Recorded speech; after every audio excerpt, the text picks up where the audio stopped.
The first shot that changed everything came from the Carthag's warship Dominion's Edge, a vessel that had carved extinction across 17 star systems.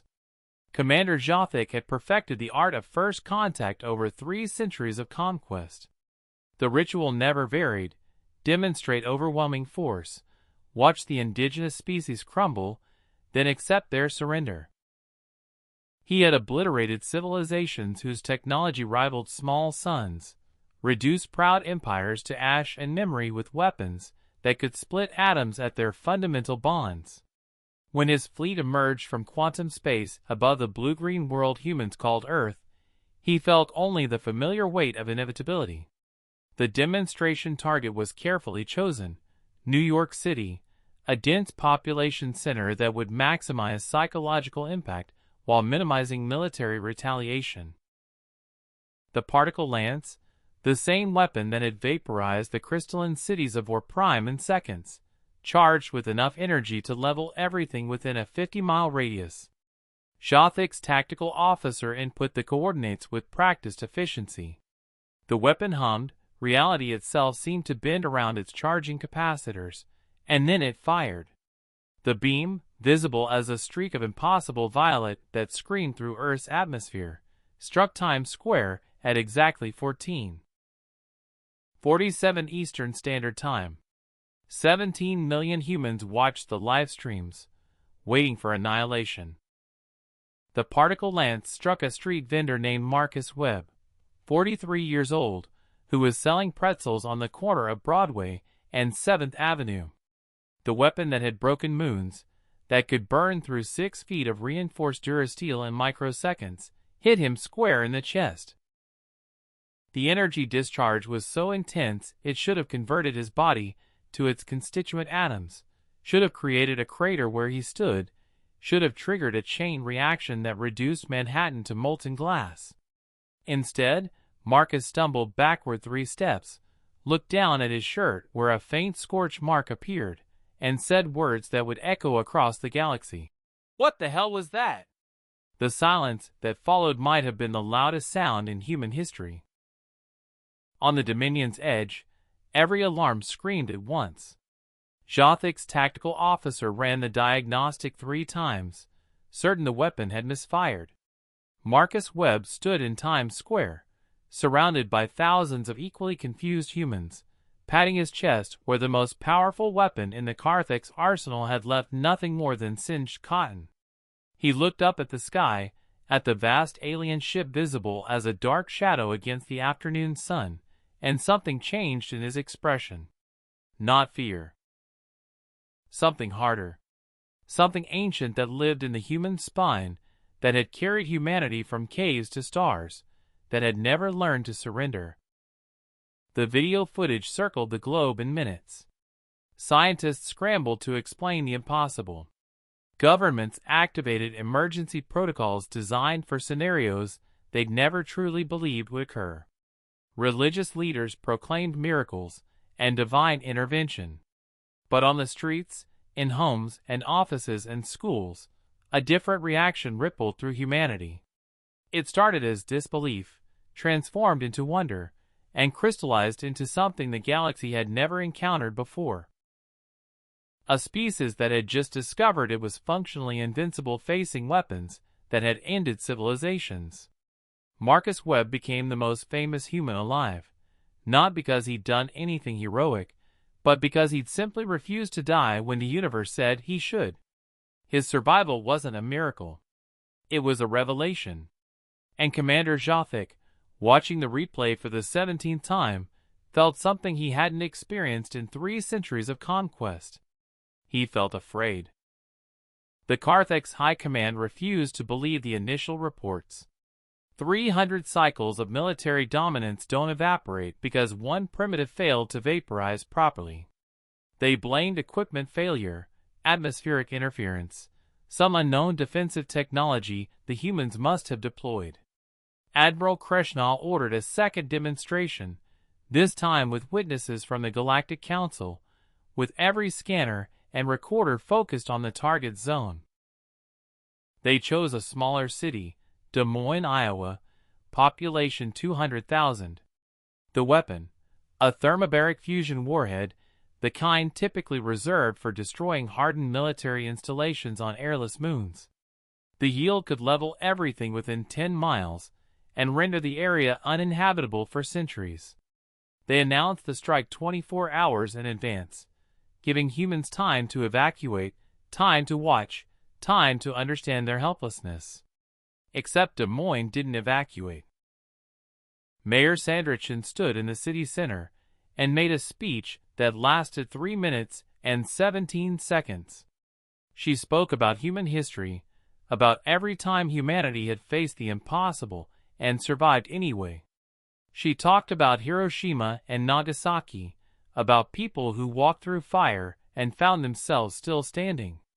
She looked directly into the cameras and said, "If we're as resilient as that man in New York, then we have nothing to fear. And if we're not, then we'll die free, on our feet, refusing to run." 173,000 people chose to stay. They filled the streets, holding hands, singing songs, facing the sky with defiance carved into every face. The fusion warhead detonated at precisely noon Central Time. The explosion was beautiful in its horror, a miniature sun blooming above the city, a shockwave that should have pulverized concrete and flesh alike, heat that should have flash-boiled the moisture in human bodies and left only shadows on broken walls. The blast wave expanded, encompassing downtown Des Moines, washing over the assembled crowds like the hand of an angry god. And when the light faded, when the smoke cleared, when the Carthex sensors finally recalibrated from the electromagnetic interference, they saw 173,000 humans still standing. Some had been knocked down by the shockwave's force. Some had burns on exposed skin, painful but superficial. Some were laughing. Some were crying. But they were alive, every single one, standing in a crater that should have been their mass grave. Dr. Yuki Tanaka, a physicist from Tokyo who had been analyzing the New York incident, published her findings 3 hours later. Human skin, she explained, wasn't just resistant to the alien weapons. It appeared to be fundamentally incompatible with them on a quantum level. The energy simply couldn't transfer properly, couldn't breach whatever bizarre property human biology possessed. She theorized about evolutionary quirks, about humanity's violent history creating unexpected adaptations, about the possibility that Earth's unique environment had produced something genuinely unprecedented in galactic biology. But theories mattered less than reality. The reality was simple and terrifying. Humans had somehow become immune to the weapons that enforced galactic order. The Galactic Council convened in emergency session. 47 species, each one conquered or allied with the Carthex Empire, watched the Des Moines footage with expressions ranging from horror to barely concealed hope. The Carthex had maintained order through superior firepower for millennia. Now that firepower meant nothing against these bizarre primates from a backwater world. Ambassador Chala from Vor Prime, whose entire family had died in the bombardment that pacified her planet, asked the question everyone was thinking. What happens now? The answer came not from the council chambers, but from Earth itself, where Sandrichen stood in the ruins of what should have been a nuclear wasteland and declared, "We're done being afraid. It's time for you to leave." The Carthex Empire had conquered through a formula perfected over millennia. Overwhelming force followed by occupation, assimilation, and integration into their vast administrative machine. But occupation requires the threat of violence, and violence requires weapons that work. On Earth, human governments watched the alien fleet orbiting overhead and made calculations that would have seemed insane 48 hours earlier. Secretary General Maria Santos addressed the United Nations with words that crystallized humanity's new reality. They can't hurt us. We can learn from them, take their technology, and send them home. Or we can take their technology and send them nowhere at all. The vote was unanimous. Earth would not surrender. Earth would not negotiate. Earth would demand the invaders' immediate withdrawal, and if they refused, humanity would do what it had always done best. It would fight. Commander Jothic received the human ultimatum, with the disbelief reserved for prey animals that suddenly bear fangs. Withdrawal was impossible. The Empire didn't retreat. But neither could he pacify a species immune to his weapons. He tried kinetic bombardment, dropping tungsten rods from orbit at velocities that could crack planetary crusts. The rods struck a volunteer group in rural Kansas who had offered to test humanity's limits.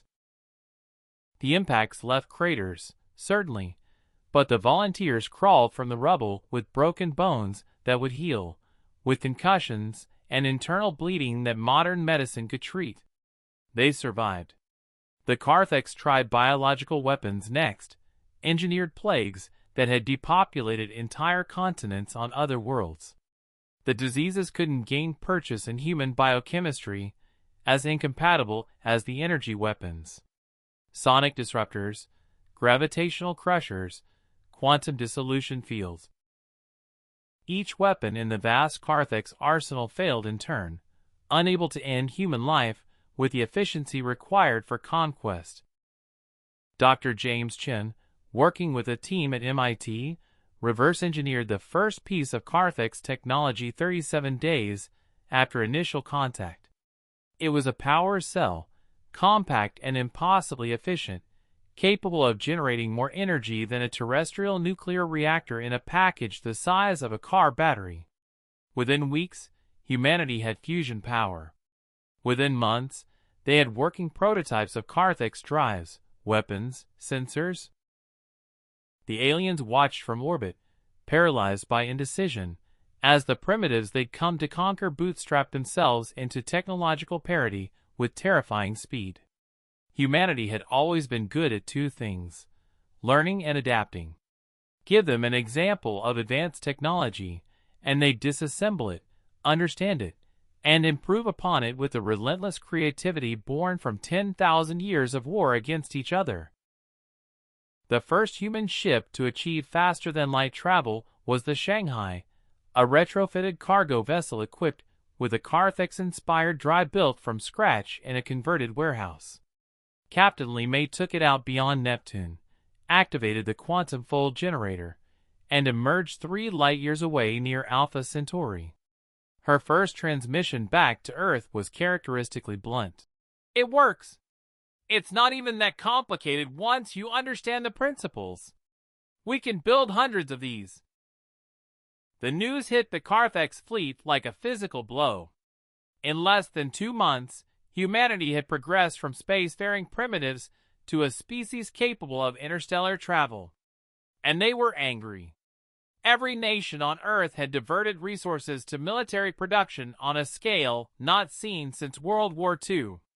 Humanity was building a fleet, and Commander Jothic knew exactly what they intended to do with it. The Carthax Empire had rules for situations like this, protocols developed over thousands of years. When a species proved impossible to conquer through conventional means, you withdrew and contained them, established quarantine zones, and monitored them for potential threats. But Earth posed a unique problem. Humans were immune to Carthax weapons, were reverse-engineering Carthax technology at impossible speeds, and were building warships with the grim determination of a species that had survived every extinction event their violent planet had thrown at them. Withdrawal meant leaving them to develop unchecked. Containment meant siege warfare against an enemy that couldn't be bombarded into submission. Jothic made the call that would end his military career. He requested reinforcements, not to conquer Earth, but to survive what humanity was about to become. The reinforcements arrived 16 weeks after first contact. The Carthax Third Armada, 800 warships representing the largest military concentration the Empire had assembled in 2 centuries. Admiral Kreshna himself commanded from the dreadnought Inexorable Truth, a vessel 20 kilometers long that had been present at the subjugation of 40 worlds. He came to Earth expecting to intimidate the humans back into compliance through sheer display of force, to demonstrate that while their biology might resist Carthag's weapons, their planet was ultimately helpless against siege and blockade.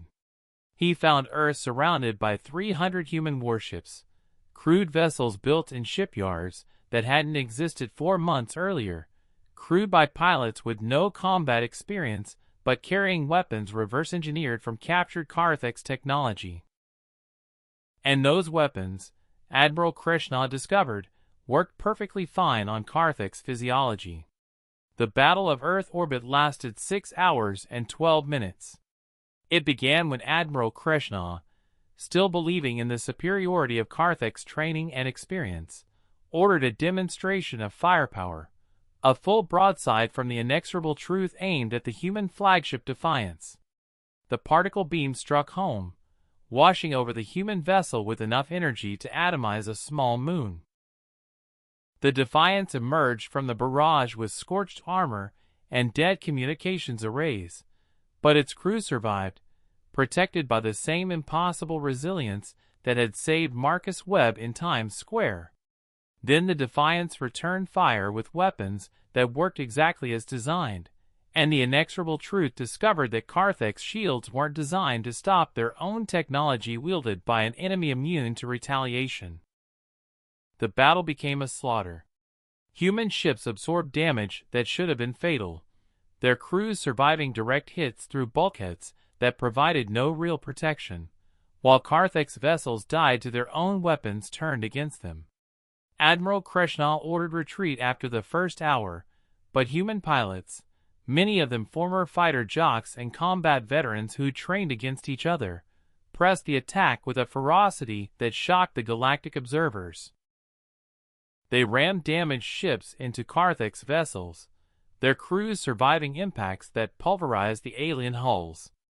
They boarded disabled warships, immune to the hand weapons of the defending troops, and captured technologies that would have taken decades to reverse engineer. By the time Krishna's fleet completed its emergency quantum fold, humanity had captured 73 Carthag's vessels intact and destroyed another 200. The survivors fled to the nearest Imperial outpost carrying news that would shatter galactic order. Humanity didn't just resist conquest. Humanity fought back, and humanity won. The video of the battle, recorded by both human and alien sensors, spread through the Galactic Council within days. 47 subjugated species watched humans board Carthag's warships without armor, without fear, killing trained soldiers with captured weapons, while shrugging off return fire that should have ended them. They saw human pilots laughing as they executed maneuvers that would kill any other species through acceleration forces alone. They saw Commander Sarah Mitchell, leading a boarding party onto the Carthag's cruiser Pride of Valor, take a plasma bolt to the stomach, stumble, then continue forward to personally accept the surrender of the ship's captain. The message was clear and terrible. Humanity didn't just survive the weapons that enforced galactic peace. Humanity had become immune to those weapons while retaining the ability to use them against anyone who threatened Earth. Ambassador Chala from Vor Prime called Secretary General Santos 3 days after the battle. Her message was simple. My people have lived under Carthag's occupation for 40 cycles. We've watched our culture eroded, our autonomy stripped away, our resistance crushed by weapons we couldn't hope to defeat. But you defeated those weapons. You survived them and turned them against our oppressors. My planet wishes to request Earth's assistance in achieving our independence. She was the first. Within a week, 17 occupied worlds had sent similar messages. Within a month, the Carthag's empire faced rebellions on 40 systems, each one emboldened by Earth's example, each one demanding that humanity share both its technology and its impossible resilience. Secretary General Santos stood before the United Nations and made a choice that would define humanity's role in galactic civilization. We will help. We'll help every species that wants to be free. because we remember what it felt like to face extinction and refuse to bow. The Carthage Empire had stood for 5,000 years, built on the principle that superior force ensured order and prosperity. Within 18 months of first contact with Earth, that empire had fractured into civil war. Occupied worlds rebelled, armed with human-supplied weapons, and supported by human advisors immune to Carthage's retaliation. The empire's core systems found themselves fighting on 100 fronts simultaneously, their weapons ineffective against human forces, while those same weapons devastated their own fleets in rebel hands. Emperor Zalthor, whose dynasty had ruled for 12 centuries, watched his empire burn and faced an impossible choice: sue for peace with the humans or watch everything his ancestors had built collapse into chaos. He chose peace. The Treaty of Geneva, signed in the same room where humans had once tried to prevent their own wars, formally recognized Earth's sovereignty and established the Federation of Free Worlds, a new galactic order built on voluntary cooperation rather than enforced submission. Marcus Webb never sought fame after that first day in Times Square. He returned to selling pretzels, though tourists from 36 worlds now visited his cart to meet the man who had survived the unsurvivable. Reporters asked him how it felt to be the spark that ignited galactic revolution, to be the first human to prove their species' impossible resilience. He always gave the same answer: "I didn't do anything special. I just refused to die. That's what humans do." He was right, in a way that echoed through the new Federation. Humanity hadn't changed after contact with the Carthages. They'd simply revealed what they'd always been: a species that had evolved on a death world, that had survived ice ages and supervolcanoes and pandemics, that had learned to thrive despite every attempt by their own planet to kill them. The galaxy had wielded weapons that could crack moons, and humanity had shrugged them off because they'd been training for extinction since they first climbed down from the trees. Dr. Yuki Tanaka eventually solved the mystery of human resilience, though her paper remained classified by mutual agreement between Earth and the Federation. Human biology, it turned out, had evolved in quantum states that didn't exist on other worlds. Earth's unique magnetic field, its unusual moon, its specific mixture of radiation from the sun and cosmic sources, had created selective pressures that made human cells fundamentally different at the quantum level. Energy weapons designed for normal matter couldn't properly interact with human tissue because that tissue existed in a slightly different quantum state. It was evolutionary accident, a cosmic fluke born from billions of years on a planet unusually hostile to life. But that accident had made humanity uniquely suited to survive the weapons that had enforced galactic order, and in surviving, they'd broken that order forever. The Federation grew rapidly as species after species chose voluntary cooperation over enforced submission.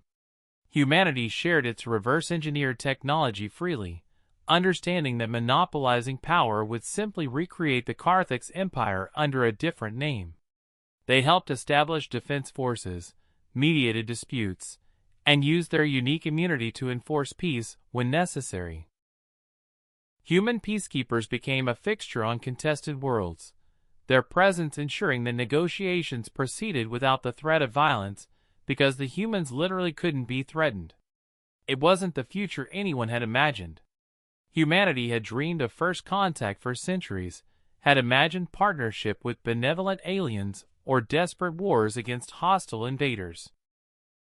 Instead, they'd become accidental liberators, too resilient to conquer and too principled to become conquerors themselves. Commander Jothic, stripped of his rank and living in exile on a human-administered sanctuary world, often reflected on the moment everything changed. He'd fired what he thought was an overwhelming weapon at what he thought was a primitive target, expecting the routine result of another world brought to heel. Instead, he'd revealed humanity's greatest secret to a galaxy that had no defense against it. Sometimes, in the quiet moments, He wondered what would have happened if he'd chosen diplomacy over demonstration, if he'd offered partnership instead of demanding surrender. But he knew the answer. The Carthage Empire had forgotten how to do anything except conquer. It took humanity, impossible humanity, to remember that there was another way. They survived because evolution had made them unkillable by conventional means. They thrived because their history had taught them that survival alone wasn't enough. They changed the galaxy because when given the choice between becoming oppressors or liberators, between using their power to dominate or to free, they chose freedom. Not because they were perfect, but because they'd spent 10,000 years learning what happened when power went unchecked. The most powerful alien weapons had bounced off human skin, and in that moment of impossible survival, humanity had taught the galaxy something it had forgotten: that true strength isn't the ability to destroy, but the wisdom to build something better from the ruins of what came before.